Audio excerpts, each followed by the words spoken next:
to struggle with weight-related issues when you were a freshman in college, but your story is a little different from the others we've heard.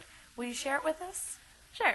When I started college, probably 4 years ago now, I came into college. I wasn't really concerned with my weight or anything like that. And one of my friends who lived across the hall from me in my dorms was actually on the track and cross-country team. And her coach was very obsessed with his athletes' weight. So he decided he needed to keep them tracking their food intake using a food log and weekly weigh-ins. And she decided, she was very influential because she was my age, a freshman, and this was her coach. So she decided she's going all for this, and it was actually helping her lose weight.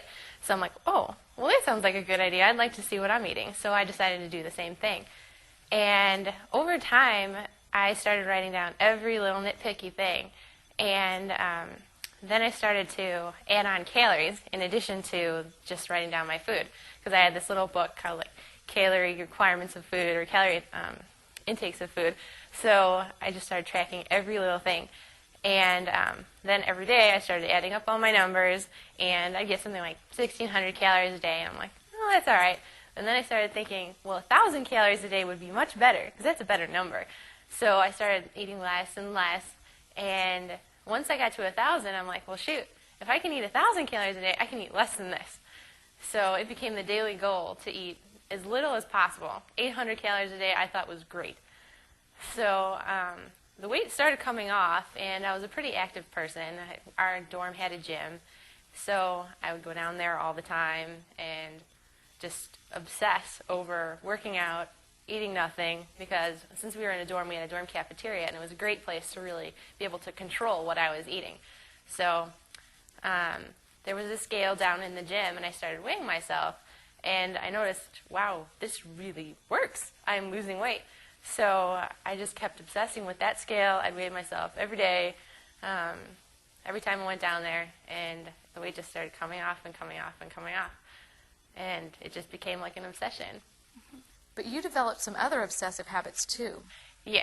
My roommate remembers a story or thing I used to do with my animal crackers. You could buy these cool, no-fat animal crackers in a tub like this big, and I used to snack on them. No fat. I think it's like 100 calories per so many animal crackers. I made myself lock them in the closet or in our locker outside my room so I wouldn't see them. They wouldn't be in my plain view, so I wouldn't eat them. And if they did come out, I had to go out, unlock it, and I would take out 5, close it up, put it back in the locker outside.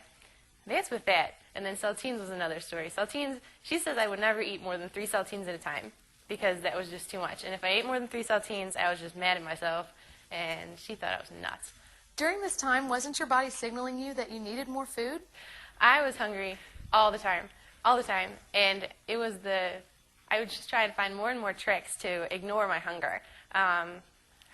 I used exercise a lot because as soon as you go down and work out, the blood goes to your muscles instead of to your stomach, so the hunger twangs would go away. And then I would feel, well, I exercised and I burned some calories, so now I can go and have some food, and that was pretty okay. Other times I would just go to sleep because I couldn't be hungry if I was sleeping. And I was starting to feel a little more lethargic because I wasn't getting enough calories. So I used all kinds of tricks to not eat.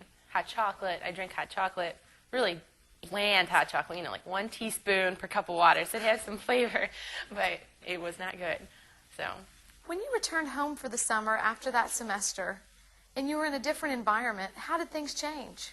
Well, when I returned home, I was about 25 pounds lighter than when I came in. I was about 140 pounds when I came in, and that's basically what I'm at now. And I was down to I think I was in 118 for a 5'6" frame, and I don't have a small frame by any means, but, so that's way under. I went home, and I started interacting with some people that I used to interact with before, and they thought, at first, oh, wow, you lost weight, great. And then as summer rolled around, they're like, oh, you're really skinny. And it was really hard because I couldn't go out to eat with them because I wouldn't eat anything, or I'd just order Diet Coke, I'm sorry, not a Coke. Or just have some soup or 1 bite of something, nothing with fat, ever. So they definitely noticed a change, and it was almost hindering them because they had to worry about me and if I was going to eat. So